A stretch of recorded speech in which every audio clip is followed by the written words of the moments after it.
እንዴት አለ ገለታው? እንግዲህ ዛሬ ተገናኝተናል። እንግዲህ ያሉትን መረጃዎች ሰብስበን ነው የተገናኘነው። በቅድሚያ ቀደም ሲል ያነሳሁትን መረጃ እንደው በተወሰነ ደረጃ ሀሳብ ሰተንበት ወደ ሌሎቹ ርዕሰ ጉዳዮች እንሄዳለን። ገለታው እንግዲህ የአብይ አህመድ አገዛዝ ከፍተኛ ስጋት ውስጥ ነው ያለው። ሰሞኑንም ስናነሳ እንደነበረው በጦርነት ፋኖን እንደማይረታ እንደማያሸንፍ ተገንዝቦት አሁን በከፍተኛ መጠን ገንዘብ አትሞ ወረቀት ይዞ የብር ወረቀት ማለት ይቻላል ዋጋ የሌለው ገንዘብ ይዞ የፋኖ ኃይሎችን በተለይ መሪዎቹን ጠቁሞ ላስያዘም እርምጃ እንዲወሰድባቸው ላደረገም ከ3 ሚሊዮን ብር ጀምሮ ሽልማት ሰጣለው የሚል ነገር ማንሳቱ ነው በውስጥ ለውስጥ እየሰማ ነው። ከዚህ በተጨማሪም የአብይ አህመድ ጄኔራሎች በዱባይና በአዲስ አበባ ሆነው እንደዚሁ ለፋኖ አመራሮች ለአንዳንዶቹ ስልክ ያገኙትን በሙሉ በመደወል በተለያዩ መደለያዎች ትግሉን እንዲያቆሙ ከፍተኛ የሆነ የድለላ ስራ እየሰሩ እንዳለም እንደዚሁ ሰሞኑንም አንስተናል። አሁን የሰማነውና ዛሬ ከወደ አዳማ ናዝሬት አካባቢ የደረሰን መረጃ የሚያመለክተው በአቅራቢያ ባለች በጉራጃ ማርያም በኩል ከፍተኛ ቁጥር ያለው የመከላከያ ሰራዊት እየሰፈረ ይገኛል። በወለንጭቲ አቅጣጫም እንደዚሁ የመከላከያ ሰራዊት እየተጓዘ እንዳለም ተሰምቷል። በዋናነት የተሰጋው ፋኖ ሰብሮ አዳማ ናዝሬትን ከዛም ወደ አዲስ አበባ ይገሰግሳል የሚል ስጋት እንዳለበት ነው የተሰማውና እንግዲህ መጨረሻ የሞት ሽረት ወደ አዲስ አበባ ወደ መሀል ሀገር ይገሰግሳሉ በሚል ስጋት እየተናጠ እንዳለ ነው የሰማነው። ገለታው ይህ ምንን ያመለክታል? እንደው ባጭሩ ርዕሰ ጉዳይ ተመልክተን ወደ ሌሎቹ እንሄዳለን። ትናንትና የአንተንና የወንድም መስፍንን ውይይት አንስታችሁ መንግስት ወደቀ ስንል የታለ ወደቀው ይላሉ ሲል ነበር መስፍን እና ሳይንሳዊ የሆነ የአንድ የመንግስት ምንድነው የውዳቄ መንግስት የሚባለው ሳይንሳዊ መተንተኛ ዘዴዎች አሉ ብሎ ሲያነሳ ነበርና እውነት ነው። ያ ነው አሁን ኢትዮጵያ ውስጥ አብይ አህመድ እንደተነሳ ነው የአብይ አህመድ ስርዓት እንደተነሳ ነው ወደቀው መሳይ እንደተነሳ። ይሄ ብዙ ጊዜ መነሻቸው ያላማረ መንግስታት ወዲያው ነው የሚወድቁት። ከወደቁ በኋላ ዝም ብሎ እየተንገዳገዱ እኮ ይነዳሉ። እሱ ይኖራል እንግዲህ አንድ ጊዜ የሆነ ማዕከላዊ መንግስቱን የሚቆጣጠር ኃይል እስኪመጣ ድረስ እየተንገዳገዱ ብዙ ጊዜ እንደምንለው አንተና እኔ መሳይ ዕቃ እየሰበሩ ሊነዱ ይችላሉ። እና ያ መንግስት አለ ማለት አይቻልም። መንግስት አለ ትልቁ ሞኖፖሊ ኦፍ ፓወር የሚባለው ነው። በቃ አንዱ ትልቁ መለኪያ ተቆጣጥሯል ወይ ነው። ቢያንስ ጥሩ ዲክታተር መሆን እኮ አንድ ነገር እኮ ነው። አብይ ያንን መሆን አልቻለም። ስለዚህ አሁን የሚያደርጋቸው እንቅስቃሴዎች በሙሉ የድንጋጤ ናቸው። ምሽጉ ብቻ አይደለም መድረኩን የሞላው ንግግር ሁሉ በኋላ የምናነሳው የዳንኤል ክብረት ንግግር በሙሉ የድንጋጤዎች ናቸው። መንግስት ስለተደናገጠ አንድ ጊዜ ሰዎችን ይበትናል በየቦታው ሄዱ ይላል፣ ሌላ ጊዜ ደግሞ ስለዚህ ትርክት አውሩ ይላል፣ ሌላ ጊዜ ደግሞ ምሽግ ቆፍሩልኝ ይላል። እና በሁለት አጣብቂኝ እንትን ውስጥ ነው ያለው መሳይ። ይሄ መንግስት ሊያሸንፍ የሚችልባቸው ቢያንስ ሁለት እንትኖች አሉ። አንዱ ዴሞክራሲያዊ መሆን ነው። ራሱን አሁን ዴሞክራሲያዊ አድርጎ መምጣት ይችላል ወይ ነው የሚያሸንፈው እኮ እንደዛ ሲሆን አይደለም ህዝብን እኮ ማሸነፍ ሲችል ነው። ይሄ መንግስት ራሱን ጠፍጥፎ ሰርቶ እንደገና የብልጽግና ዴሞክራሲያዊ የመሆን እድል ከዜሮ በታች ነው እንደምታውቀው። ሁለተኛው የኢኮኖሚ ጉዳይ ይሄ ምንድነው እነዚህ ዲቨሎፕመንታል ስቴት የሚባሉት ወይም ደግሞ ልማታዊ መንግስት መሆን ማለት ነው። ልማታዊ መንግስታት ብዙ ጊዜ ህዝብን ከድህነቱ ስለሚያላቀቁት ሌሎች ምርቶቹን ተወት ያደርግና ለጊዜው ይዘናጋል። እንደሚታወቀው የዚህ መጽሐፍ የማንበብ ወዘተርፈ ይዘናጋል። አብይ እኮ ልማታዊ መንግስት አይደለም መሳይ። የብራችንን ውድቀት መቼ ነው ማቆሚያው? ሊያቆመው ይችላል ይሄ ሰው? የኑሮ ችግሩን ሊያቆመው ይችላል ወይ? ስራ አጡን ቁጥር ሊያቆመው ይችላል ወይ? እና ኢኮኖሚው ላይመለስ ለብልጽግና ዘመን ማለት ላይመለስ ቁልቁል ይሄዳል። ስለዚህ እነዚህ ሁለት ጉዳዮች እነዚህ የዲሞክራሲ ጉዳይ የጸጥታ ጉዳይና የኢኮኖሚ ጉዳይ ሊያሻሽላቸው ስለማይችል ምሽግ ነው እንግዲህ ያው እስካለን ድረስ ምንድነው አንድ ሰው ራሴን የተከላከልኩ ልሙት አይነት ነው የወሰደው እና የድንጋጤ የፍርሃት ውጤት ነው መሳይ።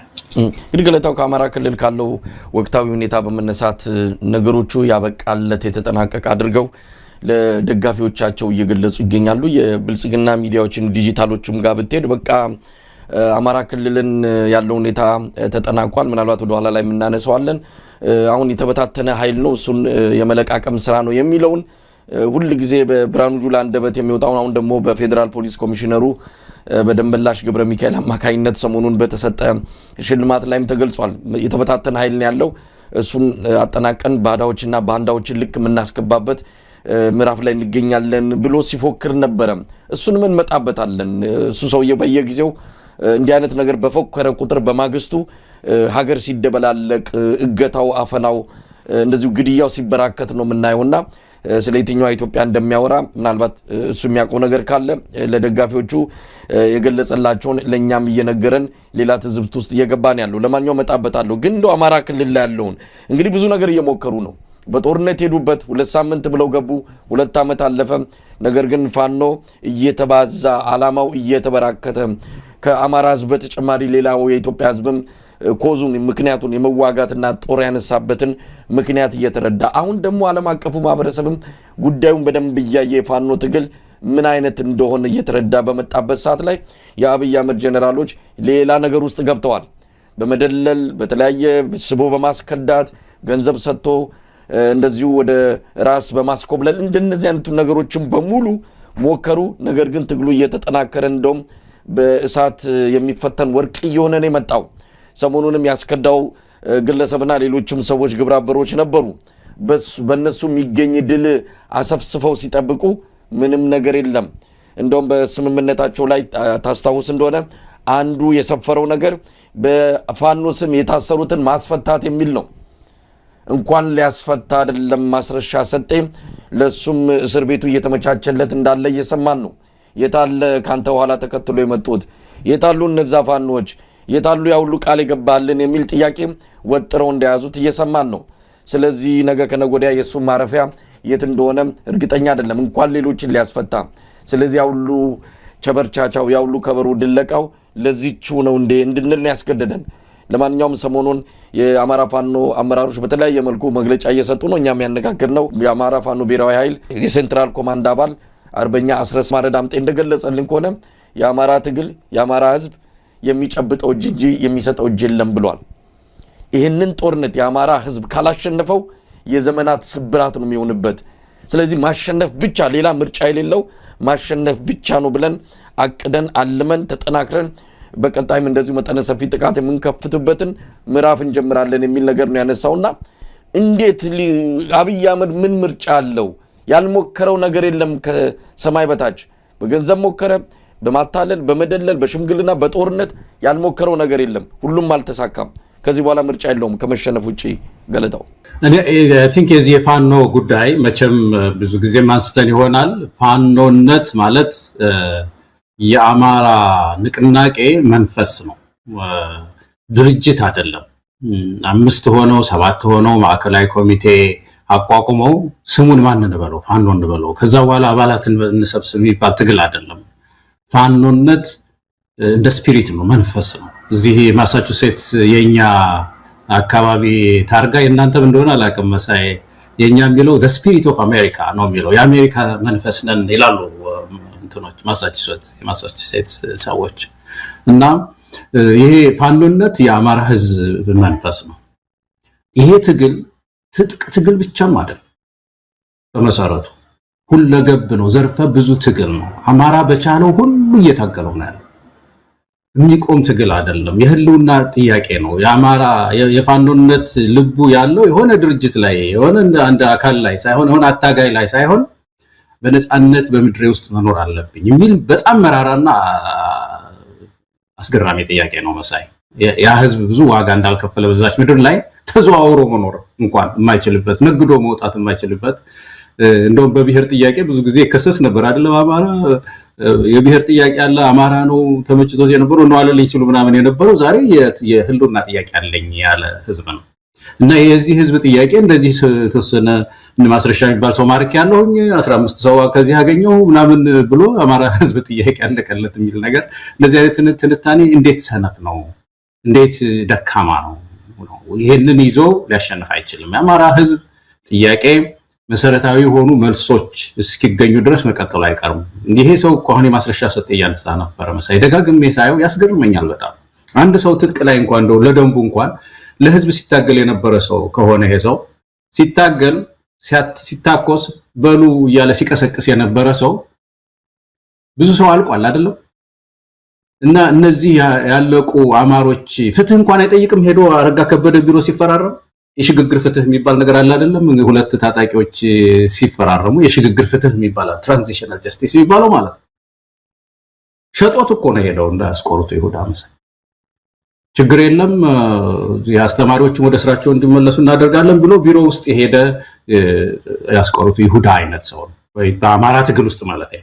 እንደው ገለታው ስለዚህ ሰው ሁሌ ማንሳቱም ተገቢ አይደለም። አንደኛውን አጀንዳውን ሁሉ ጊዜ ያነሱ መድረክ ላይ ማቆየቱም የሚጠቅም አይደለም። እንደ ኪሳራ አርገን ልንወስደው እንችላለን። ግን አንድ ሌሎች በዚህ አይነት ስሜት ውስጥ ያሉ ሰዎችም ካሉ ሰሞኑን ከአርበኛ አስረስ ጋርም በደንብ አድርጎ የገለጸው ነገር አለ። ይሄ ግለሰብ ምንድነው ምክንያቱ ለምንድነው ተብሎ የሰጠው መግለጫ በራሱ እንዴት የአማራን ህዝብ ለማሳመን የሚችልበትን ነገር እንዴት ጠፍቶት ነው ወይ? ከምን አንጻር አየው ነው? አንደኛ የብሔርን የአማራን ህዝብ ጠላት አድርጎ ተቋማዊ በሆነ መልኩ ትልቅ አደጋ ይዞ የመጣው ቲፒኤልኤፍ ነው። ቲፒኤልኤፍ ግን በዘመኑ ያንን ተቋማዊ ያደረገው እንጂ እንደ ሰይፍ አልተጠቀመውም። እንደ ሰይፍ ተጠቅሞ የአማራን ህዝብ እያረደ ያለው ብልጽግና ነው። ብልጽግና ነው የአማራን ህዝብ ቤተክርስቲያን እንደገባች ድመት በየቦታው እያሳደደ ያለው። ያንን ተማን ጋር ያረፍከው ወይ ሌላ ጋር እንኳን አርፈ ቢሆን አማራን ከማያርድ አማራን ከገነባት አዲስ አበባ አትገባም ከሚል ከዛ ሰፈር ገብተ ተቀላቅለ እንዴት ነው ከቲፒኤልኤፍ ጋር መስራት ስለማንፈልግ ነው የመጣ ነው ብለ እንዴት ትናገራለህ? ምን አይነት ድንቁርና ነው? ምን አይነት እውነት ለመናገር ምክንያቱ በራሱ የበለጠ ይሄ ሰውዬ ምንድነው እንደው በእውነት አእምሮ በትክክል ፕሮሰስ ያደርጋል ወይ ይሰራል ወይ? ብልጽግና ጋር እኮ ነው ሄደው የበለጠ አራጅ የበለጠ ለአማራ ህዝብ ሰቀቀን የበለጠ ለአማራ ህዝብ ምድሩን ሲኦል ያደረገ ስርዓት ጋር እኮ ነው ሄዶ እየተፈራረመ ያለው። ሌላው ያነሳው ነጥብ አለ። ከህወሓት ጋርም ሆነ ከሌላ ጋር እየሰራ ነው በይፋ ምን ያደረግነው ነገር የለም። ትግሉን እኮ ከጀመርን 2 ዓመት አለፈን። እየሞተ ያለው እኮ የአማራ ህዝብ ነው። እየሞተ ያለው የአማራ ወጣት ነው። ለዚህ ትግል ለምንድነው ለሌላ ምን ሸልመው? ልክ ሌላ ኃይል እንዳደራጀን ህወሓት እንዳደራጀን ሻዕቢያ እንዳደራጀን አድርጎ የሚገለጽ ለዛም በአማራ አንደበት ይሄ ራስ ጠልነት ነው በሚል ያስቀመጠው ነገር ለብዙዎቻችን የሚገዛን መሆን አለበት። ይሄ ነው መሰረታዊው ነገር። ሌሎችም ያሰቡ ካሉ ከብልጽግና ጋር ሆነን አማራን እናድናለን ብለው የተሰለፉ ካሉ ከማንም በላይ የአማራ ጠላት መሆናቸውን በደንብ ሊሰመርበት ይገባል። ብልጽግና መንደር ያለው በሙሉ ለአማራ ህዝብ ከፍተኛ የሆነ አደጋ ሊያመጣ የሚችል እንቅስቃሴ ነው የሚታየው። ያንን ነገር ሳይረዳ ዘሎ የገባው ሌላ ዓላማ ቢኖረው ነው። ያንን ዓላማ እንግዲህ ራሱ ነገ ከነጎዲያ ምናልባትም ብልጽግና ከስልጣን ሲወገድ ሊናዘዘው ይችላል። ስለዚህ እነዚህን ነገሮችን ማጥራትና በደንብ አስምሮ መሄድ የሚያስፈልግ ይመስለኛል። ገለታው ጥሩ ነገር ነው ያነሳው መሳይ። እንደው አንተ ስትናገር የሚታየኝ የነበረው ምንድነው ይሄ ከህወሓት ጋር እንሰራለን አንሰራም የሚለው በህወሓት ላይ ያለ ጥላቻ ግብ አድርጎ ማየት፣ ህወሓት ላይ ለሀገሪቱ ሽግግር የህወሓት መጥላት ግብ አድርጎ ማየት እንደ ሀገርም እኮ አክስሮናል። የአብይ አህመድ ብዙ ችግር እኮ ተሸፍኖ የነበረው በወቅቱም እንዳይስተካከል እኮ የሆነው ህወሓት ላይ ያለ ጥላቻ። ብዙ ሰዎች ህወሓትን ከመጥላታቸው የተነሳ ሽግግሩን በሰላ መንገድ በጣም በሰላ መንገድ የመተቸት በእርሊ በማለዳ የማስተካከል ስራ መስራት አልተቻለም። ስለዚህ በዛ ያወናበደ ህወሓት እንደዚህ ነው እያለ የበለጠ አውሬ ሆኖ የወጣ ስርዓት ነው ያለው። በአማራ ክልል ይሄ ሰው አሁን ያነሳውን ነገር ሲያነሳ አንድ ሁለት በጣም ትልቅ ነገር መነሳት ያለበት ነገር አለ። ከህወሓት ጋር መስራት እኮ ማለት እኮ ስትራቴጂ ጉዳይ እኮ ነው። ኮዝ እኮ አይደለም፣ ስትራቴጂ ነው። ከማን ጋር እንስራ የሚለው ተስማምተህ አንዳንድ ጊዜ አለ አይደለም ለኮመን ለጋራ ግብ ሲባል የሚሰራ ነገር አለ። ከዛ በኋላ ሁለተኛ ምዕራፍ የምትለው ነገር አለ በትግል ውስጥ አለ። እንግዲህ በዓለም ትግል ውስጥ ነገር ግን ኮዙ አይደለም። ይሄን ሰው እኮ ምንድነው ምክንያት ነው አይደለም። በአማርኛ እንግዲህ ኮዝ ምክንያት ነው፣ ወይም የአማራ ህዝብ ምክንያቱ የተነሳበት ምክንያት አይደለም የሚያነሳው። ከእንትና ጋር እንሰራለን አንሰራም የሚለው ነገር እኮ ሌላ የስትራቴጂ ጉዳይ እኮ ነው። በጣም ቀጭን ነገር እኮ እሱ እጅ ላይ አሰጥም እኮ የሚችል ነገር መሆን የለበትም። የአማራ ህዝብ ምክንያቱ ወደ ጦርነት የገባበት ምክንያቱ እሱ ተሻሽሏል ወይ? እሱ እጅ ያሰጣል ወይ? ዛሬ አማራ በጎ ሆኖ ውሎ አድሯል ወይ የሚለው ነው። የፖለቲካ ሶሉሽን ተገኝቷል የሚለው ነው። እና ምንድነው ግን አንድ የሚያሳየው ነገር በሳይ ምንድነው ትግሉ እኔ አሁን የነ ማስረሻን ሳይ ምናልባትም ነገር ደግሞ አንድ እንደዚሁ የተንቀዋለለ የሚወጣ ከትግሉ ከፋኖ የሚወጣው ትግሉ እንደዚህ አይነት የአስቆርቱ ይሁዳ አይነት እንትኖችን መሸከም የማይችልበት ምዕራፍ ላይ ነው የሚመስለው መሳይ። በጣም የሳት ግለት ሆኗል። እንደዚህ አይነት ነገር ይመጣ ነበር እኮ የታወቀ ነው። እንደዚህ አሁን የፋኖ አንድነት መምጣት ሲጀምር የጠራ ማዕከላዊ ኮሚቴ ወደ መወለድ ሲመጣ ትግሉ ሳት ሲሆን ከታች ያለው ህዝብ ጥያቄው ሲጨምር በዛ ውስጥ እንደነዚህ አይነት ሰዎች መቆየት አይችሉም። ስለዚህ በጊዜ ራሳቸውን ይሸኛሉ። ሲሸኙ ደግሞ በተቻለ መጠን የሆነ ዳሜጅ ወይም ደግሞ የሆነ ጉዳት አድርሰን እንሄድ ብለው ማሰባቸው የማይቀር ነው። በጦርነት ውስጥ የታወቀ ነገር ስለሆነ የጦርነት ምንድነው ወታደራዊ ባለሙያ ባንሆንም ፖለቲካ ውስጥ እንደዚህ አይነት ሻጥሮች ይኖራሉና ይሄንን የአማራ ህዝብ ተረድቷል። ምንም ያመጣው ነገር የለም። ምናልባት ይሄ ሰው ሊታሰርም ይችላል እንዳልከውም ክፍለ ጦር የለው ምን የለው ወታደር የለው ብቻውን መጥቶ እንደዚህ አይነት ህገወጥ የሆነ ነገር ሰርቷል። አፍሪካን ዩኒየን ኢጋድን ሁሉ ሪጂናል የሆነ ፒስ አግሪመንት ተመልከተ። የኢትዮጵያ ፌደራል ጋር አይደለም ሪጂናል የሆነ አካባቢ የሆነ እንትን አወናብደዋቸው ወስደው ሞጅራዋቸው እነሱ መውጫታው ቆዩ አይደለም መሳይና በተለያየ መልኩ የአገሪቱ የጸጥታ ሁኔታም በከፍተኛ ደረጃ እያሽቆለቆለ የመጣበት የአማራ ክልል ብቻ ሳይሆን ሌሎችም አካባቢዎች ኦሮሚያም ትግራይም እንደዚሁም በሌሎች የኢትዮጵያ አካባቢዎች ሰሞኑን የጋምቤላን እየሰማን ነው ያለነው። ከጋምቤላ እንደዚሁ የደቡብ ሱዳን ሰዎች ተሰብስበው ወደ ጋምቤላ የገቡበት ሁኔታ አገሪቱ ባለቤት እንደሌላት በደንብ የታየበት አንድ አጋጣሚ ነው ማለት እንችላለን። በየቦታው ያለው ነገር አሁን ሚዲያዎችም እየዘገቡ አይደለም። ምናልባት አሁን ተራ ጉዳይ የሆነ መጣ መሰለኝ እንደዚህ አይነቱ ክስተት እንደኛ አይነቱ ሚዲያም ሰፊ ሽፋን እየሰጠበት ያለ ጉዳይ አይደለም። ምናልባት ወደ ኋላ የምናነሳው ወለጋ ላይ አንድ ቄስ ተገድለዋል። ሀገረ ስብከት ስራ አስኪያጅ ናቸው የተገደሉት። ምን ያህል በየዕለቱ ነገሮች እየተወሳሰቡ እየከፉ እንደመጡ ማሳያ ነው። የአሜሪካ መንግስትም እንደዚሁ አንድ የህዝብ እንደራሴ ያቀረቡት ረቂቅ ሀሳብ ትልቅ መነጋገሪያ ሆኗል። የቀጠናው ጭምር ነው። የኢትዮጵያ ብቻ ሳይሆን የአፍሪካው ቀንድ ስጋት ሆኗል ነው። ያንን ቀጠና በማወክ ረገድ የአብይ አህመድ አገዛዝ ሚናው ከፍተኛ እንደሆነ የሚገልጽ ሰነድ ነው እንግዲህ የተዘጋጀው። ምናልባት ይሄ ከጸደቀም ለአብይ አህመድ አገዛዝ ትልቅ አደጋ ሊሆን እንደሚችል ምንም ጥርጥር የለውም። ወደ ኋላ ላይ ጊዜ ካለ እናነሳዋለን። ነገር ግን እንደዚህ አይነት ቀውስ ሀገሪቱን መቆጣጠር ያቃተው ስርዓት ይሸላለማል እርስ በርስ። ሰሞኑን የፖሊስ ኮሚሽነሩ ደመላሽ ገብረ ሚካኤል የተበታተነ ኃይል ነው የቀረው፣ ባዳዎችና ባንዳዎችን ልክ እያስገባን ነው፣ አሁን ተበታትነው ነው ያሉት፣ እሱን የቀረውን እንጨርሳለን፣ ለዚህ ደግሞ ትልቅ አስተዋጽኦ ያደረገው የጸጥታው መዋቅር ነው በሚል ምስጋናና ሽልማት ሲሰጥ የነበረበት መድረክ ነበርና ከንግግሩ ጀምሮ ይሄ ሰው ምናልባት ከ4-5 ወር በፊት እንደዚሁ ተመሳሳይ ቃለ መጠይቅ ሰጥቶ ነበረ። ይሄኛው የሰሞኑ በመድረክ ላይ ነው፣ ሽልማት ስነ ስርዓት የሆነ ምስጋና ፕሮግራም ላይ ነው።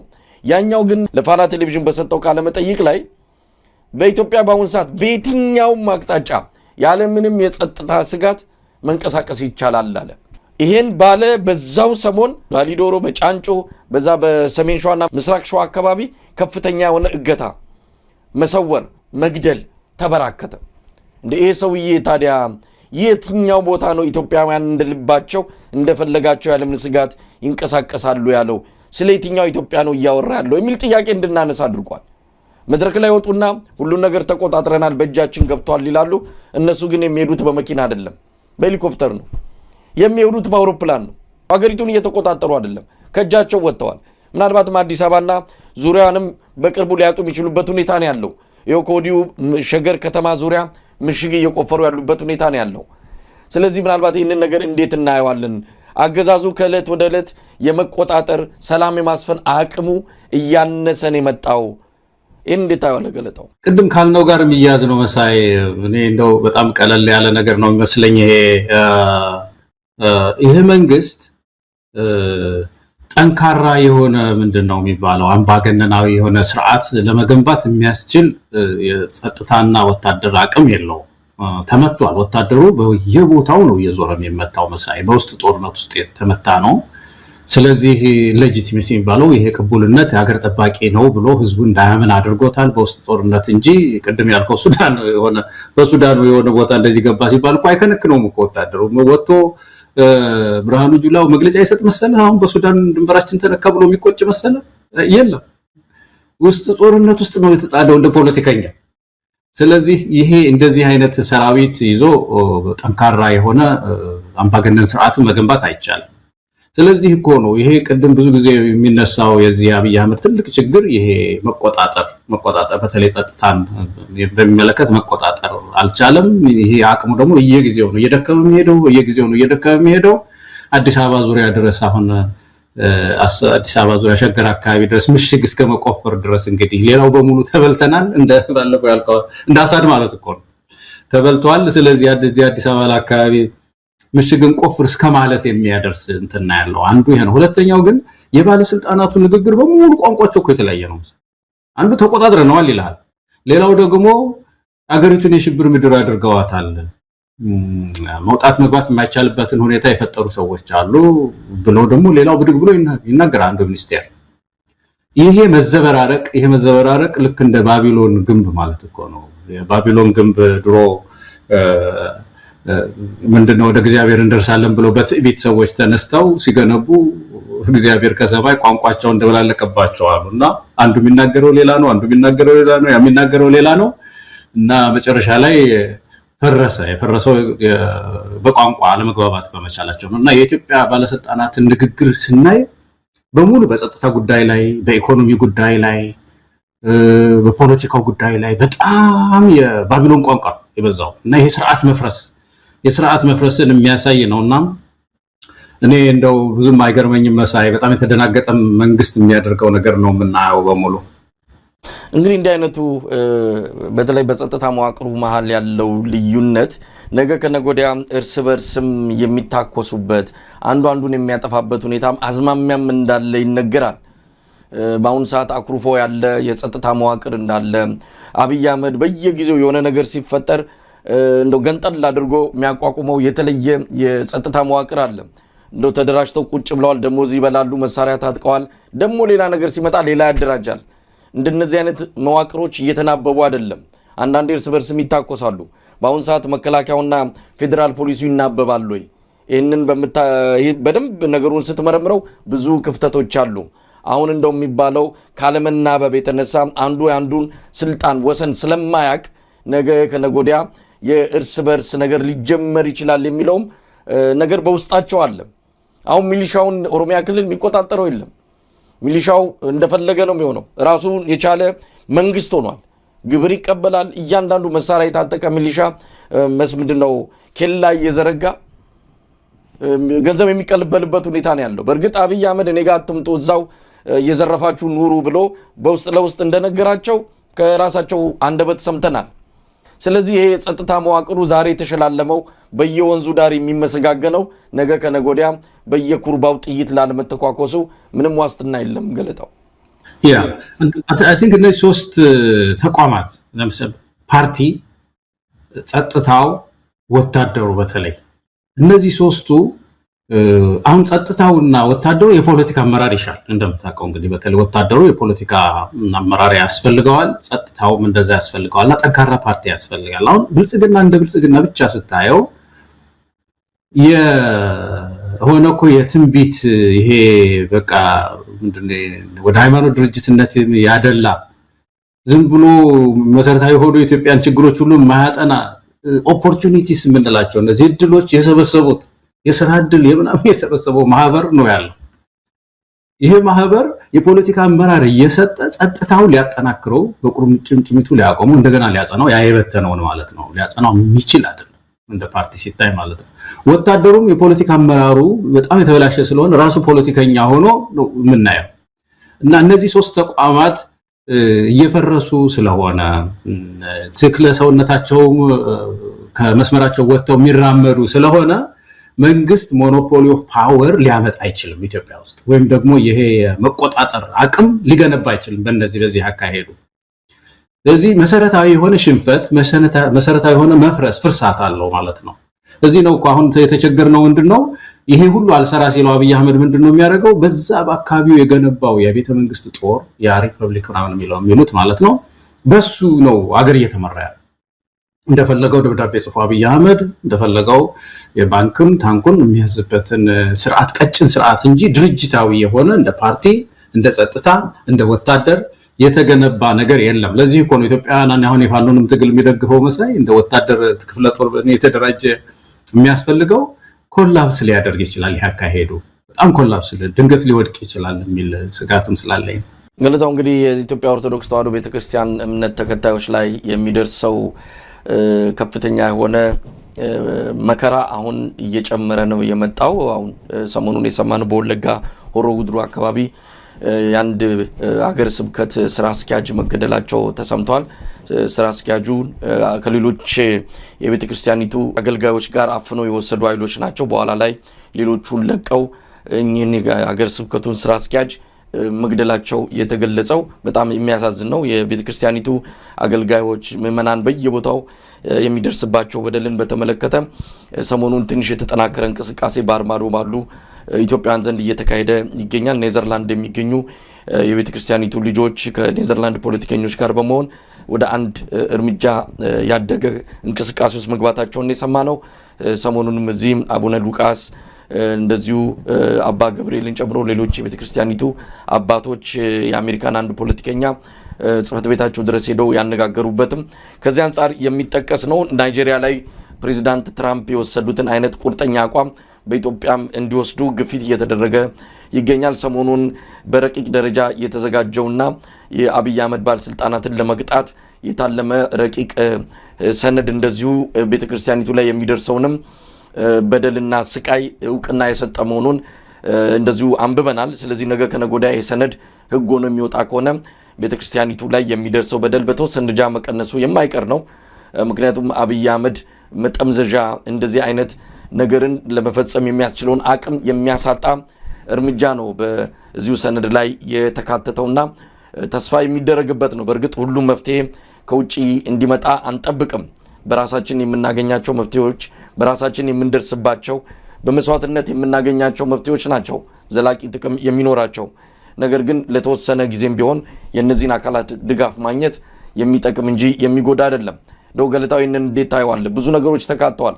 ይሄ ረቂቅ ሰነድ አብይ አህመድ በቀጠናው ከፍተኛ ስጋት እንደሆነ የሚያሳይ ነው።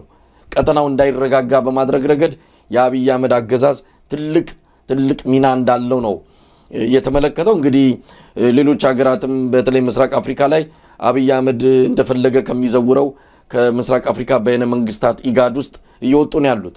ሱዳን የለችም፣ ኤርትራም ወጣለች፣ ሌሎችም ወጣ ገባ ነው የሚሉት። አብይ አህመድና የተወሰነ ክፍል ብቻ ነው ይህንን ኢጋድን ተሸክሞ ያለው። የራሱ ቀኝ እጅ የሆነውን ወርቅነህ ገበየሁን በቦታው አድርጎ በቀጠናው የበለጠ እንደውም ይሄ የኢጋድ የሚባለው ማህበር ከተመሰረተ በኋላ ነው ቀጠናው የበለጠ ቀውስ ውስጥ የሚገባው። ምንም መፍትሄ የሚያመጣ ነገር የለም።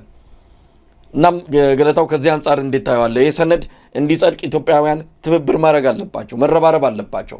አሜሪካውያን ይህንን ነገር ሲያመጡ ቀላል የሚባል ጉዳት አይደለም።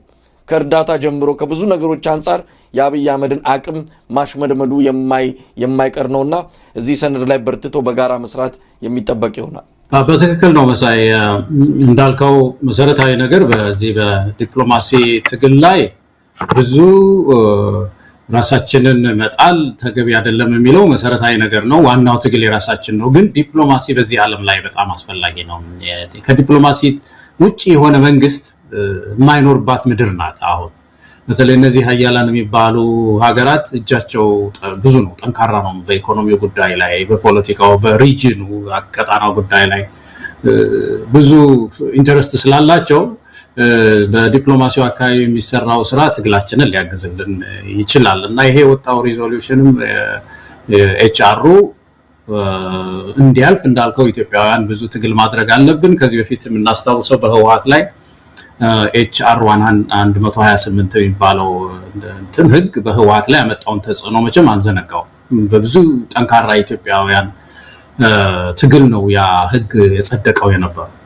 ስለዚህ ይሄም በተለይ በሃውሱ በኮንግረሱም ወደዛ ሄዶ እንዲያልፍ እና የአሜሪካ አቋም እንዲሆን ከዛ ወደ ሴኔት ደግሞ ወደ ህግ አውጪው እንዲሄድ ህግ እንዲሆን ህግ ተተክሎ ሆኖ እንዲተከል ማዕቀቡም በህግ ማዕቀፍ ውስጥ እንዲሆን የማድረጉ ትግልም ገና ይቀጥላል። ግን ዝም ብሎ በኮንግረሱ መጽደቁ በራሱ የአሜሪካ አቋም ስለሆነ እሱን የሚከተሉ ተቋማት ብዙ ናቸው እና ወደዛ እንዲደርስ ኢትዮጵያውያን ሁሉ ብዙ ትግል ማድረግ ይኖርብናል የሚለውን ነገር እኔም መገዛው ነገር ነው መሳይ በሪጅኑም አካባቢ ያለውን ተጽዕኖ ማሳየት አለብን። ያነሳው ኢጋድ ጉዳይም ራሱ ስታነሳ በጣም ነገረመኝ እኮ ነው። እኔም ኤርትራና ሱዳን አልክ ሶማሊያም ያነሳሃት እኮ ነው። ሶማሊያ አሁን ጁባ ነው አይደል? ጁባላንድ ባለፈው ምክር ቤቱ ተሰብስቦ ከሶማሊያ ጋር ከዛሬ ጀምሮ አንኖርም ራሳችንን የቻልን ሀገር ነን ብለው ምክር አጸደቁ። እንግዲህ ከሶማሊያ ውስጥ ካሉ 6 ስቴቶች 3ቱ የሉም ማለት ነው። ሶማሌላንድን ጨምሮ 3ቱ ተገንጥለዋል ማለት ነው። ሀገርነት ስሜት እየተሰማቸው ነው ያለው። እንግዲህ ሶማሌ 6 ስንት ሀገር ልትሆን ነው ማለት 4-5 ሀገር ልትሆን ነው ማለት ነው። ሱዳን 3 ምናምን ልትሆን ነው ማለት ነው። በየውስጣቸው ደግሞ ኢትዮጵያ ውስጥ ያለው ግጭት የታወቀ ነውና ይሄ ኢጋድ የሚባል ድርጅት ዋናው ዓላማው የተወሰኑ ህጎችን እንትን እያለ ፕሮዲዩስ እያደረገ ምንድነው ሪዞሉሽንስ ፕሮዲዩስ እያደረገ መንግስት ከመንግስት በቀጣናው ትስስር እንዲኖር ብዙ እየጣረ ሲሰራ አታየው። አስፈላጊነቱ ላይ መቼም ሁላችን እናምናለን፣ ግን ሲሰራ አታየው። በተለይ ወርቅነህ ገበየሁ ወደዛ ሲመጣ ቀድሞም የታወቀ ነበርና በቀጣናው ምንም ሊያግዝ አልቻለም። ስለዚህ ይሄ ሀገር ይህንን እያየ ይመስላል። ይህንን እንደ ዋናው ነገር ያነሳው ሪዞሉሽኑን ሁሉም ኢትዮጵያዊ ለየአካባቢው ተወካዮች የማሳወቅ ሎቢ የማድረግ ስራ መስራት ይኖርብናል የሚለውን እንደምገዛለው መሳይ ገለታው። እንግዲህ ሀገሪቱ በእንደዚህ አይነት ቁምስቅል ሁኔታ ውስጥ ባለችበት በኢኮኖሚውም በጸጥታውም በሁሉ ረገድ እንኳን አይደለም ለኢትዮጵያውያን ለተቀረው የዓለም ክፍልም አሳሳቢና ስጋት ውስጥ በከተተበት በዚህ ወቅት ላይ የብልጽግና ሰዎች ትሩፋት ብስራት እያሉ ስም እየሰጡ አሁን ደግሞ እንደ ፋሽን የያዙት ነገር አለ። ያንዱ ክልል አመራር ሌላ ክልል እየሄደን ህዝቡን የሚያነጋግሩበት መድረክ ደግሞ ሰሞኑን የብልጽግና አመራሮች ከፍተዋል። የጉባ ብስራት እና የመደመር መንግስት ትሩፋት በሚል መሪ ቃል ነው አሉ። ጉባ ማለት እንግዲህ የአባይ ግድብ ያረፈበት ቦታ መጠሪያ ነው። የጉባ ብስራት አሉት። ምንድነው ብስራቱ? ብስራቱን እኮ አጣን። የጉባ በረከት ምንድነው? የአባይ ግድብ በረከት ምንድነው? ኢትዮጵያውያን ከዚህ በረከት ተቋድሰዋል ወይ? እንግዲህ አሁን 4ኛ ወር ላይ ያለነው ታህሳስ የተመረቀው መስከረም ከመግባቱ በፊት ነው። እስካሁን ምንም ያየነው ነገር የለም። መብራት ይጠፋል፣ የመብራት ታሪፍ ይጨምራል። ብስራቱ ምንድነው? የመደመር መንግስት ትሩፋት የሚሉትስ ምንድነው? የኢትዮጵያ ህዝብ ከመደመር መንግስት ያገኘው ትሩፋት ምንድነው? ትሩፋቱን ብንገልጽ ምናልባት ትሩፋቶች ተብለው በዝርዝር የሚቀመጡት መከራ፣ ርዛት፣ ስቃይ፣ ጦርነት ብልጽግና ከመጣ ለኢትዮጵያ ህዝብ ተደራርበው የመጡበት። ስለዚህ የብልጽግና ወይም የመደመር መንግስት ትሩፋቶች ምንድናቸው ብለን ብንፈልግ አንዱን እንኳን ልናገኝ አልቻለም። ከመፈክር የዘለለ ከቃል ያለፈ አንዳች ጠብ የሚል ነገር ያላመጣው የብልጽግና መንግስት በየክፍለ ሀገሩ በየከተማው እየሄደ ህዝቡን እያደረቀን ያለው።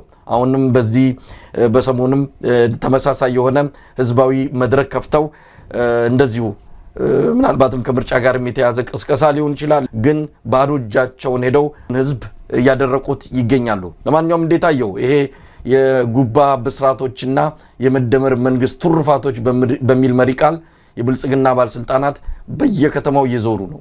እንደዚህም ሳይ በምናብ እንደበለው ስታይ በነህሊና ስታይ አብይ ይሰበስባቸዋል ይመስለኛል እነዚህ የካቢኔ አባላት ባለስልጣናት እና ህዝቡ እኮ አልተረዳውም፣ ለውጡ አልተገነዘበው። እነሱ ደግሞ ይፈራሉ፣ ያው እሱን መካብ ነው የሚሉትና እስቲ ራሳችን ሄደን እናስረዳ። በየቦታው አዳነች ሀረር ሄጂ እንትና ማነህ የፋይናንስ ሚኒስትሩ ባህር ዳር ሄድና ከዚህ በፊት ሲያደርጉት እኮ ነበር እንደምታውቀው አድርገውታል። እንትና ደሴ ሄድ እየተባለ ሽመልስ ደሴ ሄድ ተብሎ ጥሩ አድርጎ አስተካክሎ መጣ እና እነዚህ ሰዎች አንደኛ ይሄ ስትራቴጂው ራሱ ዝም ብሎ ግብታዊ ነው፣ ምንም ፕላን የለውም። ዝም ብሎ አገርን የሚመራ ሰው እንደዚህ በቅድ በምን የሚያደርገው ነገር አይደለም። ዝም ብሎ ድንገት ተነስቶ እስቲ እንትና እዚህ ሄድ እንትና ሄድና ሄድ የሚለው አይነት አሰራር ነው ያለው። ከዚህ በፊት እንደዚህ ዞረን በየቦታው ሄደ ምን አመጣን የሚባል ግምገማ የለም። አብይ ግምገማን አስቀርቷል። ስለዚህ ያን ነው ፋሽን ይከተላሉ፣ የሚያመጣው ነገር የለም። ሁሉ በላይ ግን የሚያሳስበን ነገር ይሄ የመደመር መንግስት የሚባል ነገር ነው። የመደመር መንግስት ነው ይዘው የሚሄዱት። እንግዲህ መቼም ብዙ ጊዜ መሐመድ ጋዳፊን እያነሳን ሰው አናሰለችም። እሳቸው አንዳንድ ሰዎች ምን አሉኝ በቀደም ከጋዳፊ ጋር የሚመሳሰል ነገር አለው አብይ እሳቸው እኮ ቢያንስ በስልጣን ላይ ያሉ ህዝባቸው አይራብም ነበር የተሻሉ ነበሩ እኮ አሉ። እውነትም ነው ለነገሩ በስልጣን ላይ በነበሩበት። ግን የሊቢያ ህዝብ ጥያቄ ደግሞ መራመድ ፈልጓል። የነጻነት ጉዳይ፣ የመጽሐፍ የማንበብ ጉዳይ አንስቷል። እና የሚያስገርምህ ነገር ያን መጽሐፍ ጽፈው አብይ የሚያደርጋቸው ነው የሚያደርጉት። እኚህ ሰው የሚያደርጉትን ነው አብይ የሚያደርገው። በጣም ነው የገረመኝ መሳይ። ግሪን መጽሐፍ የሚባለውን ከጻፉ በኋላ በየቦታው ይለኩ ነበረ። ሰዎችን ባለስልጣናት እየላኩ ስልጠና ያሰጣሉ። ከዛ ያ ስልጠና እንዲወርድ አድርገው እስከ ትምህርት ቤት ድረስ መንግስት አቋም ብቻ አይደለም እስከ ትምህርት ቤት ድረስ ልጆች እንዲማሩ በዛ መጽሐፍ ግሪን ቡክ በሚባለው እንዲማሩ ያደረጉና ያን ብቻ አይደለም የተማረው አብይ አህመድ። ከዛ በ2011 አካባቢ ነው ሰው ተነሳባቸው፣ ሊቢያውያን ተነሱባቸው። ሲነሱ የሚገርም ነገር መሐመድ ጋዳፊ መቼም ከኔ በላይ ታውቀዋለህ መሳይ፣ ቤተ መንግስት መኖሪያቸው ውስጥ የቴሌቪዥን ስቱዲዮ አላቸው። አንድ ክፍል የቴሌቪዥን ማሰራጫ አላቸው። እዛ ቁጭ ይላሉ፣ ለባብሰው ቁጭ ይላሉ። ራሳቸው አንድ ቢቀርጽ ሰው አለ ቀርጾ ያ በቴሌቪዥን ያስተላልፋሉና ሲያስተላልፉ ስድብ ይዘው መጡ። ያው 2011 እንትን ጊዜ ማለት ነው አመጽ ጊዜ ምን የሚል ስድብ ይዘው መጡ። እነዚህ በረሮና አይጦች ናቸው በሊቢያ ህዝብ ላይ በለውጥ ላይ የተነሱት ብለው ያንን ስድብ ይዘው መጡ እና ጠላት ናቸው፣ ኤነሚስ ናቸው። እንደ በረሮዎች ነው፣ እንደ ሰው አንቆጥራቸው። በረሮ ነው የሚባሉት፣ አይጦች ናቸው። ብዙ ጊዜ የሚደጋግሙት በረሮ ነው በቴሌቪዥን እና እንደዚህ አይነት ስድብ ይዘው መጡ። የሊቢያ ህዝብ እየተበሳጨ መጽሐፋቸውን እየቀደደ መጨረሻ ላይ ያው እንግዲህ የሚሆኑትን ሆኑ። ግን ለውጡ ያሳዝናል። ከሳቸው በኋላ የተሻለ ስርዓት አለመገንባቱ። አብይ እኮ እንደዛ እኮ ነው። አንድ በኩል ይሄ መደመር መንግስትን ይልካል፣ በሌላ በኩል ህዝብ ይሳደባል። በቀደም ያልነው የራስ ተባይ ናችሁ የሚለው ነገር ከሊቢያ ጋር መንግስት ጋር ከመሐመድ ጋዳፊ ጋር የሚያመሳስለው ነገር የመደመር መንግስት የሚለው ብዙ ጊዜ እኮ ሁለት ነገር እኮ ህዝቡ ማንሳት አለበት መሳይ በየቦታው ሲሄድ። አንደኛ ይሄንን ወደ ስልጣን ስትመጣ ነግረህናል ወይ? መጀመሪያ ማለት እንደ መንግስት ተቋም ሆኖ እኛ እሺ ብለናል ወይ? የኢትዮጵያ ህዝብ አይዲዮሎጂ አይደለም ፖሊሲ አይደለም የሚመረጠው ብለናል ወይ? ሁለተኛው ኢትዮጵያ ውስጥ ቼክ ኤንድ ባላንስ አይደለም ወይ የሚያስፈልገው? የተቸገርነው መንግስት ተደምሮብን አይደለም ወይ? ኢትዮጵያን እኮ በጣም የተቸገርነው ፍርድ ቤትና ምንድነው አስፈጻሚውና ፓርላማው ተደምሮብናል፣ ተጠቃሎብናል። እና ያንን የመለየት ዛ ሰርጀሪ ሰርቶ እንዴት ምንድነው ቼክ ኤንድ ባላንስ አንዱ ተቋም ሌላውን የሚቆጣጠርበት ስርዓት እሱ ነው ያጣነው።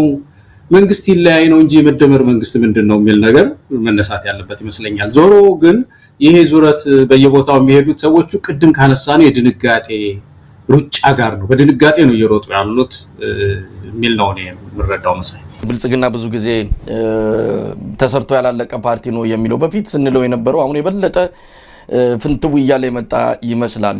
የሚገርምህ ሄደው እኮ የሚሰበስባቸው የራሳቸውን ሰዎች ነው፣ ህብረተሰቡን አይደለም እኮ። የብልጽግና ሰዎችን የሚከፈላቸውን ምናልባት መንግስት ቢቀያየር ሁሌም የመጣን ሁሉ አፋሻ ጎንባሽ የሆነን ደግሞ ከህብረተሰቡ ውስጥ አንዳንድ ሽማግሌዎች አሮጊቶች አይጠፉም። ምንም ማንም ቢመጣ ሰይጣንም ቢመጣ ምን ብለው ተቀብለው የሚኖሩ አሉ። ይሄ አድርባይነት የተጠናወታቸው በየከተማው አሉ። እንደዚህ አይነት ማህበረሰብ ሰዎች መቼም በየከተማችን ሁላችንም ጥሩ ብንባል አንዳንድ ሰዎችን ስማቸውን ጠቅሰን መግለጽ እንችላለን። እንዲህ አይነት ሰዎችን ይጠራሉ፣ ከዛ የራሳቸውን ደጋፊ ይጠራሉ፣ እዛው ተነጋግረው ይበተናል፣ አለቀ። ሌላ ምንም የኢትዮጵያውያን ችግር መሰረታዊ የሆነ መፍትሄ እሱ ላይ ነክተው እንኳን የሚያውቁ አይደሉም። አንዱ የዚህ የህዝባዊ ኮንፈረንስ እያሉ የሚሄዱበት እንትን እርስ በእርስ ተነጋግሮ ተወዳድሶ ተሸላልሞ መበታተን ነው። ከዛ አለቀ። የዚህ ምናልባት የአሁኑ የተለየ የሚያደርገው አንደኛ ስርዓቱ እየፈረሰ ባለበት ጊዜ፣ በፊትም በእርግጥ በሁለት እግሩ ቆም አይደለም፣ አሁን ግን ወደ መቃብሩ እያዘገመ ባለበት ጊዜ የሚከናወን ነው። ከፍተኛ ድንጋጤ ውስጥ ገብተዋል። ሰሞኑን ስንል እንደነበረውም በወረዳና በዞን ደረጃ ብልጽግና እየፈረሰ ነው፣ መቆጣጠር አቅቶታል። ቀደም ሲል ያልነው ነው ስርዓት አልበኝነት የተፈጠረበት። አሁን እየፈረሰ ያለ መንግስት ስለሆነ ምን ማድረግ አለብን ስጋት ቢይዛቸው ቢጨንቃቸው ነፍስ ውጪ ነፍስ ግቢ ሲሆንባቸው ጊዜ ነው አሁን ሄደው እንደው ለራሳቸው ትንሽ ፍርሃት ማስታገሻ በሚል በየከተማው እየዞሩ ያሉት። እንግዲህ ሌላው ምናልባት ከዚህ ጋር ተያይዞ ሊመጣ የሚችለው የምርጫ ጉዳይ ነው። አንዳንዶች የሚያነሱት ምርጫ ደርሷል፣ እንደው ሰው ቀደም ሲል አንተ ያልከዋል ሰው ምን ሰራውን አልተረዳ ከሆነ እስቲ እንንገረው፣ መቼም አይቶ መመስከር ካልቻለ እንደው ነግረነው እንኳን ይረዳን በሚል ነው። ባለፈው ታስታውሳለህ ሁሉንም የህብረተሰብ ክፍል አዲስ አበባ እየጠራ አብይ አህመድ ሲያነጋግር እዚህ መታችሁ ታያላችሁ፣ ሄዳችሁ እዛ ስትመለሱ ግን አትናገሩም ያያችሁትን የሚል ነገር አንስቷል። ሰው በየሰፈሩ በየመንደሩ ችግርን እያየ አዲስ አበባ ላይ አምፖል ስለተሰቀለ ኢትዮጵያ ተለውጣለች ብሎ እንዲያምን ይፈልጋል አብይ አህመድ። እንግዲህ አዲስ አበባ መተው ያዩት የኮሪደር ልማት ብሎ እሱ የሰራቸውን ዘንባባና ብልጭ ድርግም የሚል አምፖል ነው። እሱን አይተዋል። እሱን ሄደው ለየወረዳቸውና ለመጡበት ማህበረሰብ ክፍል ኢትዮጵያ እኮ አድጋለች ብለው እንዲያሳምኑ ነው የፈለገው። ይህንን ይዞ ነው እንግዲህ አሁን ምርጫ ላይ እንደው ህዝቡን አሳምኛ አሁንም ተጨማሪ 5 ዓመት ኮንትራት ወስዳለሁ ያለው። የምርጫው ነገር ያከተመ ያበቃ ጉዳይ ነው። ምርጫ የሚባል ነገር ኢትዮጵያ ውስጥ የለም። አብይ አህመድም ነግሮናል። ምን ፈልገው የተወሰኑ ሰዎች እንዲገቡ እንጂ የምርጫ ጉዳይ ያለቀ ያበቃ ጉዳይ እንደሆነ ነግሮናል። ይህንንም በተመለከተ የህዝቡን የልብ ትርታ ለማዳመጥ ምንድነው ዓላማ ያደረገ ጉዞ እንደሆነ ወይም ደግሞ ዙረት እንደሆነ ነው እየሰማነውና እውነት ለመናገር ገለታው የህዝብ ሀብት የመንግስት ሀብት አጠቃላይ የህዝብ ጊዜ የመንግስት የሥራ ጊዜ የሚባክንበት ዝም ብሎ በንቶ ፈንቶ እንደው ፎቶግራፍና ቪዲዮ ተነስተው እሱን የሚቆጣጠሩት ሚዲያ ላይ ይለቃሉ። ጫውታው በቃ ከዛ በኋላ ብልጽግና በትክክል ሀገር እየመራ ነው ለራሱ ምንድነው ምስጋና አቅርቦ ለመቀጠል ያሰበና የወሰነ ነው የሚመስለው። አብይ አህመድ እዚህ ያያችሁትን ዜና ይዛችሁ አትሄዱም የሚለውን ነገር ሳስብ የሚገርመኝ ነገር ነው በጣም መሳይ። እንግዲህ አዲስ አበባ ለምሳሌ ኮሪደር አካባቢ ያሳያቸዋል፣ የተባሉትን አምፖሎች ያያሉ፣ ቤተ መንግስቱ በጣም እየተስፋፋ ነው። እነዚህን ያያሉ እንባለን። እንግዲህ አንድ የታችኛው ስልጣን ያላቸው የወረዳ ሊቀመንበር ሊሆን ይችላል፣ የሆነ ቀበሌ እንውሰድ አፋር ውስጥ እና ይሄ ሰው እንግዲህ ይህንን ዜና ይዞ ይሄድ። በጣም ወርቃማ የሆኑ አምፖሎች አዲስ አበባ ተንጠልጥለዋል፣ የኮሪደር መንገድ እየተሰራ ነው ያለው፣ ቤተ መንግስቱ እየተስፋፋ ነው ያለው ብሎ ለዛ ህዝብ መናገር አለበት። አሁን ለዛ ለአፋር ህዝብ ጨለማ ላይ ለተቀመጠ ህዝብ ትግራይ ውስጥ አማራ ክልል ውስጥ ምንም መብራት ለማያይ ገበሬ ይሄንን ሰብስቦ ይሄንን ዜና መናገር አለበት መሳይ። እንደው የሚያስገርም ነገር እኮ ነው በጣም። ቤተ መንግስት ተስፋፍቷል፣ ሙዚየም ሁሉ ያምራል የሚል ዜና ይዞ ለዛ ደሃ ገበሬ ስድብ ነው መቼም በእውነት ስድብ ነው። እቅድ ይዞ መሄድ አንድ ነገር ነው። በአካባቢያችሁ ይሄ ሊሰራ ነው፣ ከጠቅላይ ሚኒስትሩ ጋር ተነጋገርን፣ በተነጋገርነው መሰረት እንደዚህ አይነት ፕላን ተነጋግረናልና እዚህ ይሄንን ግንባታ ልናደርግ ነው ማለት አንድ መቼም የምስራች ዜና ነው። ቤተ መንግስት ተወዋል የሚል ዜና ይዛችኋል ሄዳችሁ የሚለው ክሱ ራሱ በጣም ያስገርማል። እኛ ሀገር መቼም በጣም በጣም በጣም በጣም ወደፊትም ራሱ ታሪክ ሆኖ ሲጻፍ የሚቀጥለው ትውልድ ምን እያለ እንዴት እያሰበ እንደሚረዳው አላውቅም። የምርጫ ጉዳይ እኮ ያነሳው ነገር ነው። ምርጫ ቢያንስ ተመራጭ ያስፈልጋል። እንግዲህ ምርጫ ሲባል የሚመረጡ ፓርቲዎች መኖር አለባቸው። አስመራጩ የጸዳ መሆን አለበት። ሰላም መኖር አለበት። ፒስ የምንለው ማለት ነው። ብዙ ነገሮች ብዙ ድባቦች ያስፈልጋሉ። በዛ ውስጥ አይደለችም ያለችው ምድሪቱ። አብይ አህመድ እየተሯሯጠ ያለው ምንድነው? ዝም ብሎ እንደው የተወሰኑ ቦታዎች ተሯሩጦ ምርጫ ተደርጓል ብሎ በምርጫ ስም መቆየት ነው። የዓለም አቀፍ ህብረተሰቡን ስለሚፈራ ነው። ይህች ምዕራፍ በምን መንገድ በምን ቅርጽ ቆያለሁ የሚለው ነው። አይ ሆፕ እኔ መቼም ኢትዮጵያውያን በተለይ ፓርቲዎች ይሄንን ቦይኮት እያደረጉ ሰላማዊ ትግል ነው ቦይኮት ማለት ምርጫ ውስጥ አንገባም ማለት እያደረጉ ይሄንን የአብይ አህመድን የማስመሰል ምርጫ አስመስሎ እንደገና የኢትዮጵያን ህዝብ እንደገና ለሌላ ቀጣይ እዳ እና ለሌላ ቀጣይ መከራ የሚያዘጋጅን ኃይል የማስቆም እምቢኝ ማለት ቦይኮት የማድረግ ስራ ይሰራሉ ብዬ ነው ማስበው መሳይ።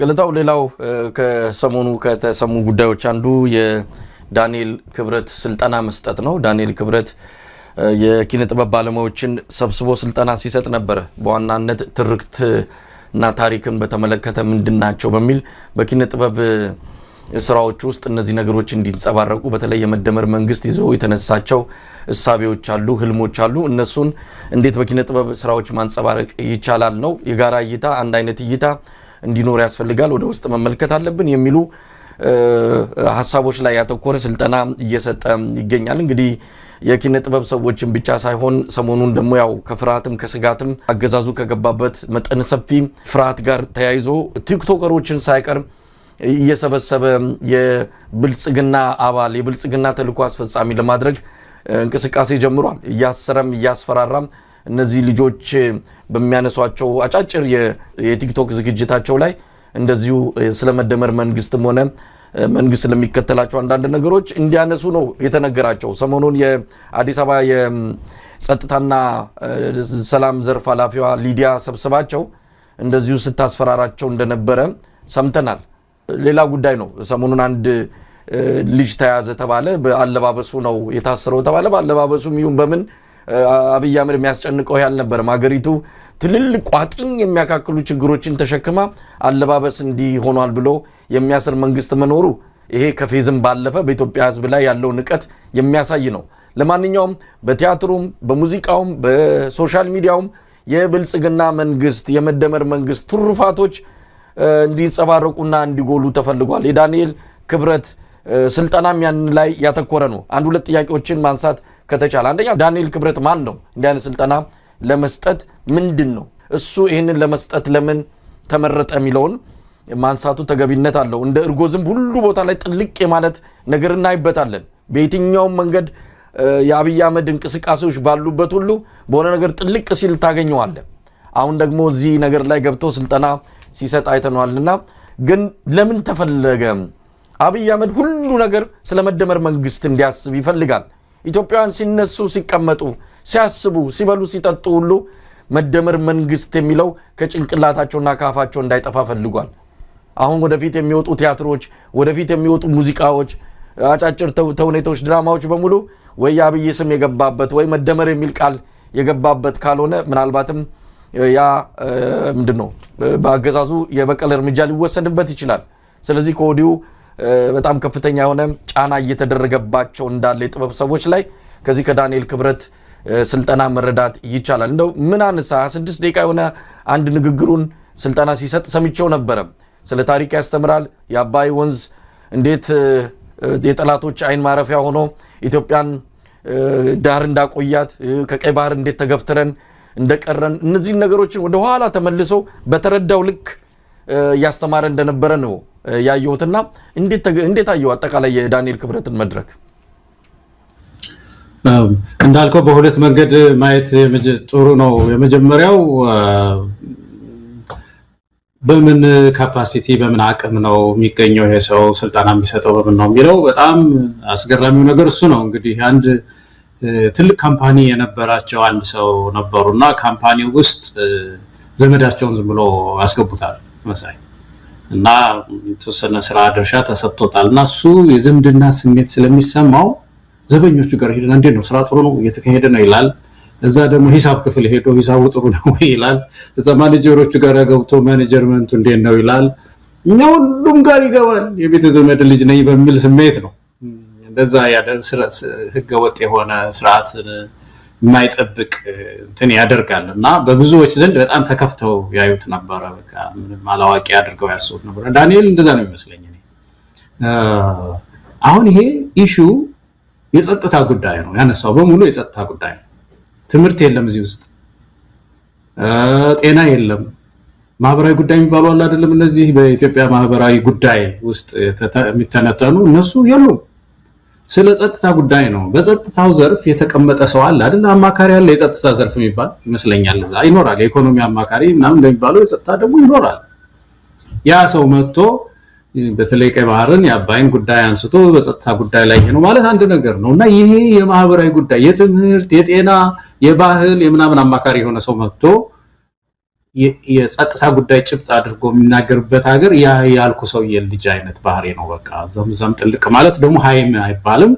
እንደዛ አይነት ባህሪ ነው ያለው። አንድ ሁለተኛው ጥልቀት ነው የሚናገረው ነገር ከአቅሙም በላይ ስለሆነ የሚያነሳው ያላጠናውን ማለት ነው። ሌላ ምንም ነገር አይደለም። የሰውየውን ካሊበር መንካት አንችልም እኛ። ግን አላጠናውም። አሁን የሚናገራቸው ነገሮች በሙሉ አንዳንዶቹ ትክክል አይደሉም፣ አንዳንዶቹ ደግሞ ማንም ተራ ሰው የሚያውቀው ነው ሰው ሁሉ ማያውቅ መስሎት የሚተነትነው የሚናገረው እና አንድ አማካሪ ከምትለው ሰው እንደዚህ አይነት ነገር ስትሰማ በጣም ያሳዝናል። ግን የሆነ ግን ዓላማ አላቸው። ዓላማው ምንድነው? አንደኛው አሁን ምንድነው ዳንኤል ሲናገር የምንሰማው ኢትዮጵያ ብዙ ተፈጥሮ ሀብት አላት፣ እንደ ወርቅ የሞላት ናት እና ከዚህ የተነሳ ጦርነት አይቀርልንም። እንግዲህ ተመልከተው ፕሬሚስ ምንለው ወይም ደግሞ ይሄ ምንድነው መነሻውና መደምደሚያው አይቀርልንም። የውስጥም ጦርነት የውጭም ችግር ይኖርብናል፣ ስንከላከል ነው መኖር ያለብን ነው።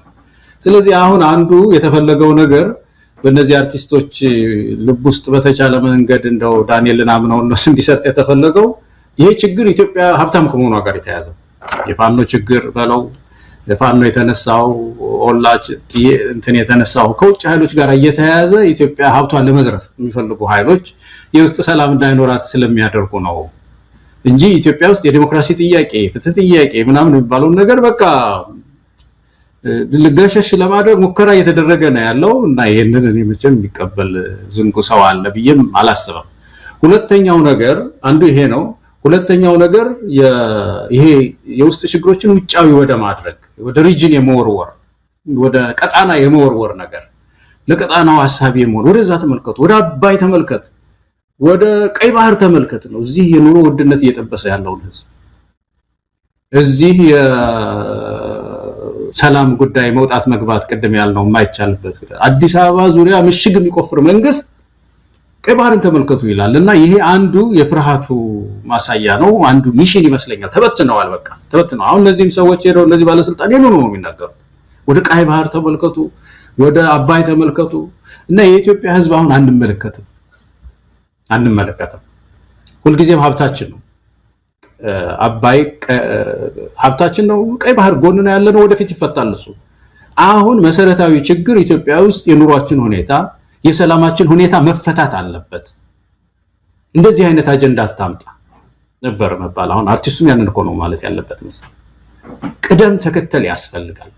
ወደ ሪጅን የሚታየው ውስጥ ጤና ሲሆን ጀመረ ታመናል፣ እንደ ሀገር ሰላም አተናል። አንድ ሁለተኛ አርቲስት እኮ መሳይ አርቲስት እኮ በአብዛኛው ድራማ የሚሰራው አሁን የተለያዩ ሀገሮች ውስጥ ቲያትር የሚሰራው እኮ የህብረተሰብን እኮ ህመም ይዘው ነው የሚነሱት። ዳንኤል አላወቃቸው እነዚህን አርቲስቶች።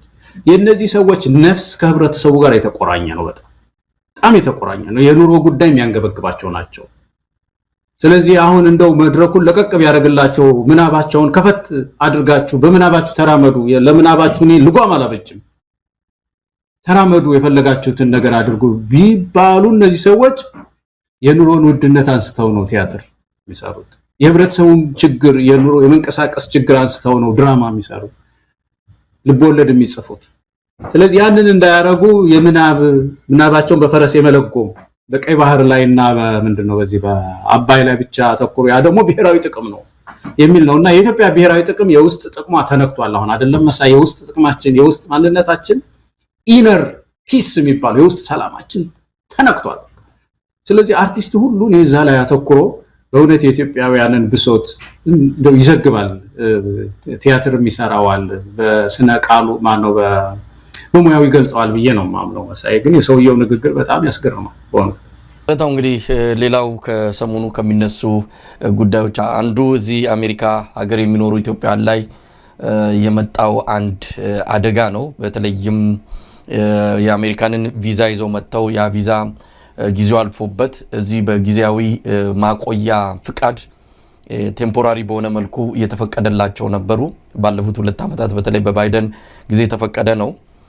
ኢትዮጵያ በነበረው ጦርነት ምክንያት ወደ ኢትዮጵያ መመለስ ስለማይችሉ ጊዜያዊ ማቆያ ፍቃድ ተሰጥቷቸው የቆዩ ኢትዮጵያውያን አሉ። ያንን ፍቃድ ሰሞኑን ፕሬዚዳንት ትራምፕ እንዲነሳ አድርጓል። ያንን ተከትሎም ኢትዮጵያውያን በተለይ ይሄ አደጋ ላይ ያሉ ኢትዮጵያውያን ከፍተኛ ጭንቀት ውስጥ እንዳሉ እየሰማን እንገኛለን። በተለያዩ እኛም በዙሪያችን ያሉትንም እንደዚሁ የደረሰባቸውን ጭንቀት በቅርበት እየታዘብን እንገኛለን።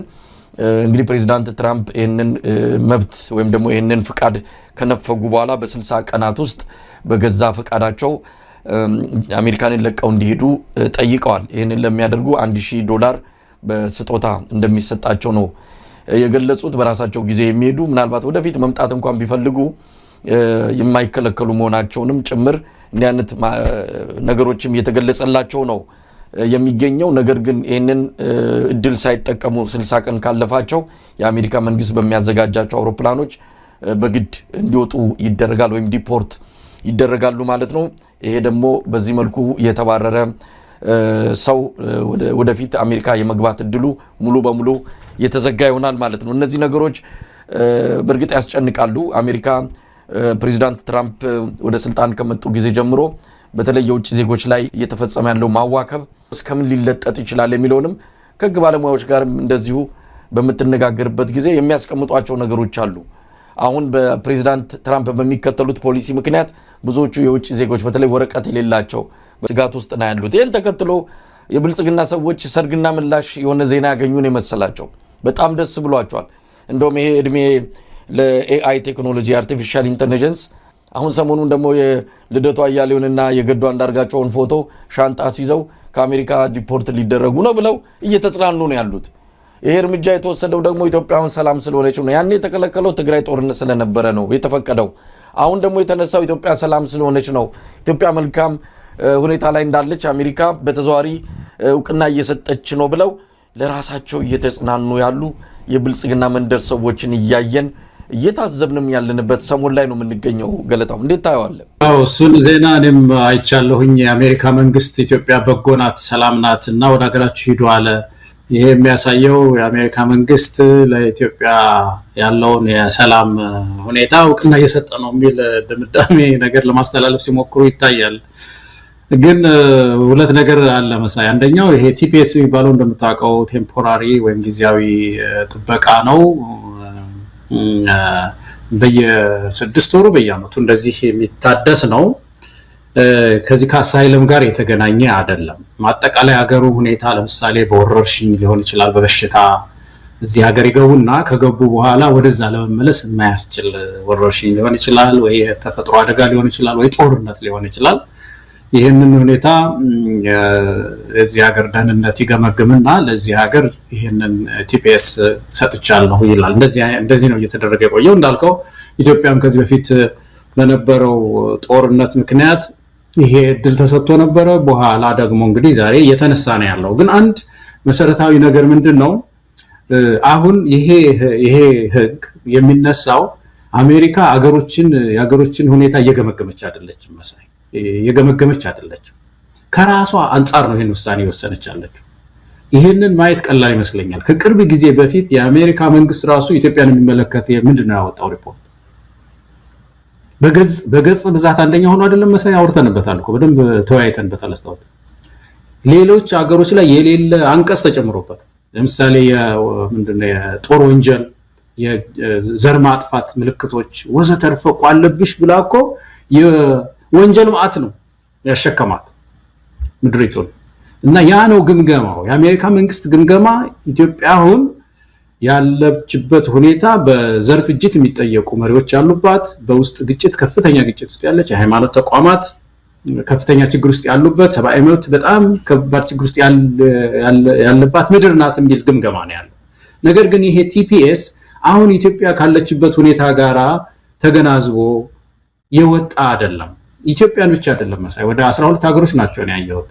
ከነዛ ውስጥ ብዙ ኦልሞስት ሁሉም ማለት ይችላል 4-5 ሀገር ነው የቀረው። ሁሉም ተርሚኔት ተደርገዋል። ለምሳሌ ሶሪያን ብትወስድ፣ ሶሪያ ተርሚኔት ተደርጎ ግን ፍርድ ቤት አቁሞታል። የሶሪያ ሰዎች እንደዚህ አክቲቪስቶች ምናምን ሄደው ፍርድ ቤት ለጊዜው አግዶታል። በርማ ለምሳሌ ሚያንማር ማለት ነው። ሚያንማር የበርማ ጉዳይ አለ።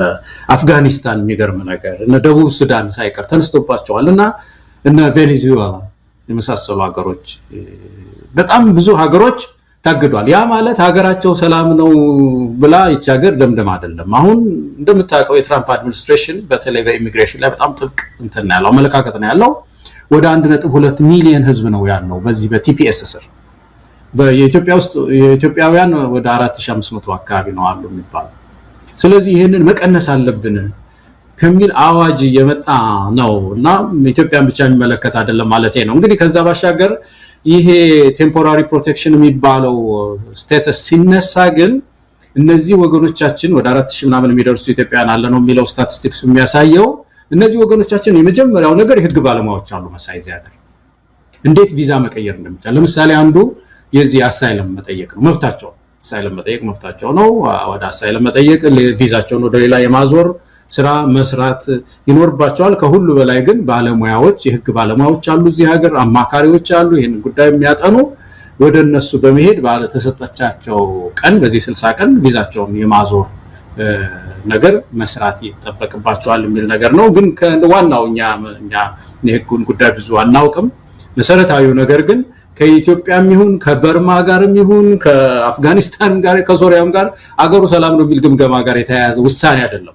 በአጠቃላይ 1.2 ሚሊዮን በዚህ ፕሮቴክሽን ስር ያሉ አሉ በዙ ነው በዛ ስለዚህ ይሄንን መቀነስ አለብን ብዙውን መዝጋት አለብን ከሚል ጋር የተያያዘ ነው ማለት ነው መሰለኝ እንግዲህ ይሄን በተመለከተ የህግ ባለሙያ ማነጋገር ያለብን ይመስለናል በነገራችን ላይ የተለያዩ የኢትዮጵያ ህግ ባለሙያዎች በዚህ ጉዳይ ላይ በማህበራዊ ሚዲያም በራሳቸውም እንደዚህ በአንዳንድ ሚኒስትሪ ሚዲያዎችም እየወጡ ነገሩን በተመለከተ ማብራሪያ እየሰጡ ነው ያሉት በችኮላና በጥድፊያ ነገሩን ሳያገናዝቡ ሌላ እርምጃ ውስጥ እንዳይገቡ የህግ አማካሪያቸውን ኢትዮጵያንም እንደዚሁ መድረስ አለባቸው ማግኘት አለባቸው በዚህ አንፃር እኛም የሚመለከተውን አካል አቅርበን ምን ማድረግ እንዳለባቸውና ምን ማድረግ እንደሌለባቸው የሚያሳይ አንድ ዝግጅት የምናቀርብ እንደሚሆን ከወዲሁ እንገልጻለን ማለት ነው ገለታው በዝግጅታችን ከማብቃታችን በፊት አሁን እዚህ ቁጭ ብለን ከአማራ ፋኖ ብሔራዊ ኃይል ጎንደር ሰሜን አማራ ቀጠና በላይ ዘለቀ እዚህ የደረሰን ዜና ነው ትንሽ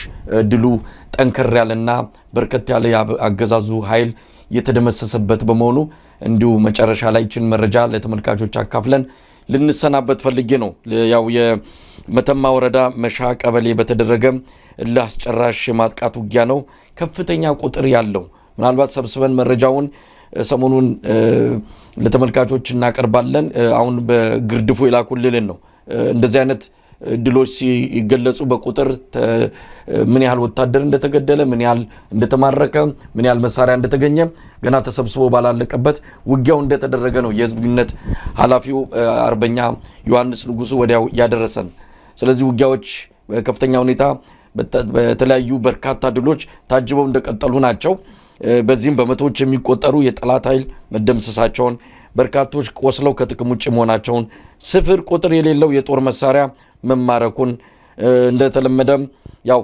የወታደሮቹን የምርኮኞቹን በተመለከተ በቪዲዮ ተቀርጾ እንደሚልኩም ጭምር የገለጸልኝን ማስታወሻ ነው ለተመልካቾች እያጋራው ያለውት እንግዲህ የአማራ ህዝብ ትግል ቀጥሏል ግለሰቦች ሊሄዱ ሊመጡ ሊመላለሱ ይችላሉ ይሄ ትግል ግን ከግለሰብ ፍላጎት ከግለሰብ ከአጠቃላይ ከተቋማት በላይ የሆነ የህዝብ ትግል ነውና እንዲህ አይነቱ ድሎች ተጨማሪ ሌሎች በርካታ የህዝብ በስራቶችን ከአማራ ክልል የምንሰማበት ጊዜ ሩቅ አይደለም ይሄንን ለተመልካች በማካፈል ነው እንግዲህ ዝግጅታችንን የምናበቃው ገለታው የምጨምረው ከሌለ ልንሰናበት ነው የምጨምረው የለም መሳይ መጀመሪያ ላይ የሀገረ ስብከት ሆሮ ጉድሩ ላይ ሞቱ የሃይማኖት አባት በእውነት የተሰማንን ጥልቅ ሐዘን መግለጽ እንወዳለን ግን እባካችሁ አባቶች ተቆጡ ሲኖዶስ ውስጥ ያላችሁ ጳጳሳት ተቆጡ መቼ ነው የምትቆጡት በእውነት በዚህ ሁኔታ እቺ ቤተክርስቲያን ልትቀጥል አትችልም መሳይና ምእመናንም በጎ ቁጣ መጽሐፍ ቅዱስም ይላል በጎ ቁጣ ተቆጡ ይላልና ቤተክርስቲያን እንደው ይሄንን ታደርግ ዘንድ ለመማጸን ነው መጨረሻ ላይ መሳይ